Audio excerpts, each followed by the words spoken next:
Retour sur la COP30 qui a accouché de maigres résultats. Notre invité, c'est Nel Makarov. Bonjour, vous êtes Bonjour. expert associé à la Fondation Jean Jaurès, directeur de Stratégique Perspective. On a une chef de la délégation chinoise qui dit c'est un succès dans cette situation très difficile. On a une ministre française de la transition écologique qui dit bon, c'est un accord sans ambition. Lula, il dit on a sauvé le multilatéralisme et puis on a prouvé que la science avait gagné. C'est toujours ça que Trump n'aura pas. C'est quoi votre positionnement, vous, à la fin de cette COP ?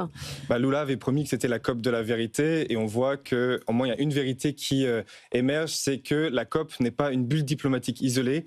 Elle fait partie d'une géopolitique qui est de plus en plus turbulente et on a vu l'affaiblissement des Européens, ils n'ont pas réussi à ancrer notamment la fin des énergies fossiles, l'émergence de la Chine, de l'Inde et du Brésil dans les négociations qui a été extrêmement forte. Donc finalement la COP c'est le reflet de la géopolitique et de l'économie mondiale. Et c'est pour ça qu'on a un accord qui est relativement creux, voire plat. Qu'est-ce que vous retenez dans le fond de l'accord ? Il y a rien sur le fossile, il y a l'aide financière triplée pour les pays du Sud ? Exactement, l'aide financière à l'adaptation, qui est un enjeu extrêmement important pour une grande partie du globe, a été triplée. Maintenant, en fait, pour le reste, c'est un accord qui est relativement plat, qui ne revient pas néanmoins en arrière sur ce qu'on a appelé le consensus de Dubaï, qui était une sortie progressive des énergies fossiles, mais qui ne le mentionne pas non plus. Donc finalement, c'est un peu une COP qui est là pour montrer que l'accord de Paris reste et résiste, notamment suite à la sortie des Américains de cet accord.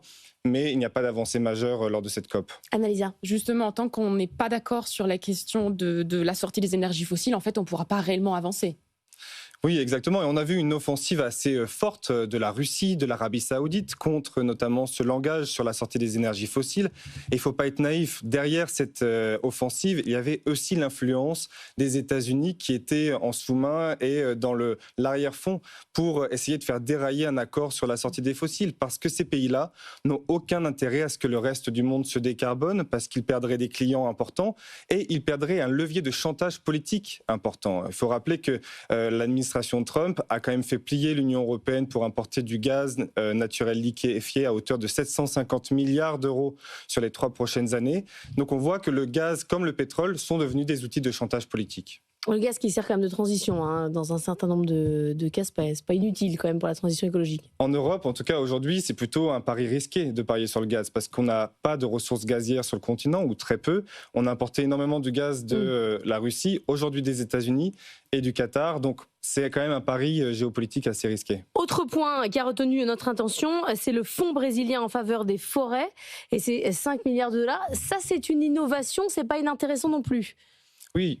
Le président Lula avait fait de la déforestation un des grands thèmes de cette COP. Malheureusement, la déforestation ne rentre pas dans le texte final de la COP, mais il y a ce fonds. Il y a aussi des discussions qui seront prolongées sur les forêts. Donc, c'est un point extrêmement important parce que si on veut atteindre la neutralité climatique, il va falloir compter sur la baisse de nos émissions de gaz à effet de serre, mais aussi sur l'absorption par les puits carbone, notamment naturels, et les forêts sont indispensables. On a beaucoup parlé de la déception des Européens sur la question du fossile, des Européens qui ont aussi été critiqués à l'intérieur de la COP comme ne voulant pas mettre la main à la poche.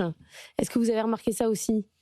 Les Européens sont arrivés déjà très tardivement à la COP avec un nouveau plan national et un nouvel objectif, ce qui a abîmé fortement leur crédibilité. Et ensuite, ils ont négocié cette question de financement climat. Il faut savoir que l'Union européenne reste le premier bailleur de la finance climat au monde. Donc, les Européens mettent la main à la poche. Mais avec le départ des Américains de l'accord de Paris et la baisse de l'aide au développement, les pays du Sud estimaient que les Européens pouvaient contribuer beaucoup plus. Et d'où l'accord sur le triplement de l'aide à l'adaptation. Pourquoi vous dites que ça a abîmé leur crédibilité ?